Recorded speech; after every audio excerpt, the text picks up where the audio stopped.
அத்தை, எதுக்கு அத்தை இதெல்லாம்? பணம்லாம் வேண்டாம் அத்தை. இங்க பாரு துளசி, நீங்க உழைச்சி சொந்த கால்ல நிக்கிறதெல்லாம் ஒரு பக்கம் இருக்கட்டும். இப்போ கொஞ்ச நாளைக்கு கை செலவுக்கு பணம் வேணும்ல.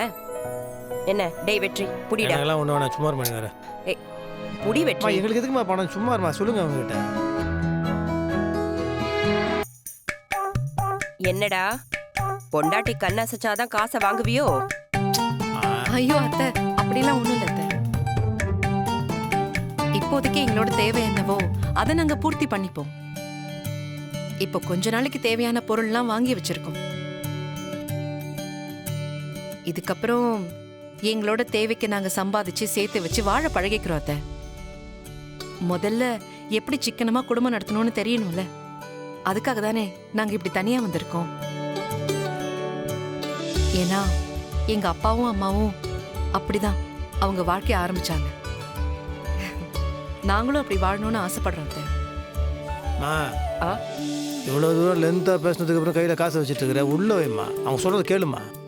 டேய் ஒரு பக்கம் இவ்ளோ பொறுப்பா 2 பேரும் முடிவெடுத்திருக்கீங்கிறது சந்தோஷமா இருக்குடா. அதுக்காக உங்க அம்மா நான் செய்யற உதவியை கூட ஏத்துக்க மாட்டேங்கிறீங்களே, அத நினைச்சுதாண்டா ரொம்ப வருத்தமா இருக்கு. நீ ஏன் 2 பக்கமா பாக்குற? ஒரு பக்கமா பார்த்துட்டு சந்தோஷப்பட்டு போ. மா இது பாருமா, இதுக்கு முன்னாடி இருந்ததெல்லாம் வேற. சரி நான் கட்சியில் இருந்தேன், அப்போ அது வேறம்மா. இப்போ கொஞ்ச நாளாக எதுவுமே பண்ணாமல் வீட்லேயே உட்காந்துட்டு எல்லாத்துக்குமே உங்கள் கையில் காசை வாங்கிட்டு அது ஒரு மாதிரி இருக்கு, நல்லா இல்லை. இந்த மாதிரிமா என்னை இப்படியே விட்டா நான் இதே மாதிரி ஆயிடுவேன். ஒரு முழு மனுஷன் நான் மாற வேண்டாம்.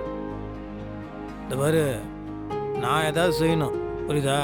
செஞ்சாதான் நான் ஒரு நல்ல மகன்ற அடையாளம். இல்லைன்னா நான் ஒரு நல்ல மகன் இல்லைன்னா ஆயிடும். பரவாயில்ல உனக்கு? டேய் நீ எவ்வளவோ செஞ்சிருக்கியடா. அதெல்லாம் அப்பா, அதுவும் அப்பானால. அது அப்பாவோட கட்சியில் இருந்தேன், அவ்வளோதான். நானா சொந்தமாக எதுவுமே பண்ணலி.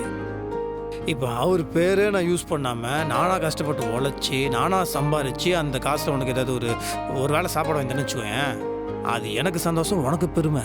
அப்படி ஒரு வாழ்க்கையை நான் வாழணும்னு ஆசைப்பட்றேன். அந்த நிலைமைக்கு நாங்கள் வருவோன்னு நான் நம்புகிறேன், புரியுதா? கண்டிப்பா நீங்க அந்த நிலைமைக்கு வருவீங்கடா. நன்றி. உங்க அப்பா சம்பாதிச்ச பேரை விட ரொம்ப பெரிய பேரை நீ சம்பாதிப்ப. நன்றி, அது கண்டிப்பா நடக்கும். இது போதும் அத்தை, இது போதும். உங்க ஆசீர்வாதம் இருந்தாலே எல்லாமே சரியாயிடும்.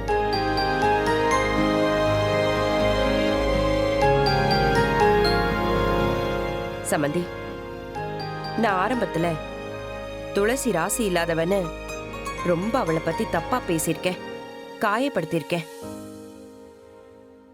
அதெல்லாம் எவ்வளோ தப்புன்னு உங்க மகன் நிரூபிச்சிட்டா சம்பந்தி. உங்க பொண்ணை நீங்க நல்ல விதமா வளர்த்திருக்கீங்க.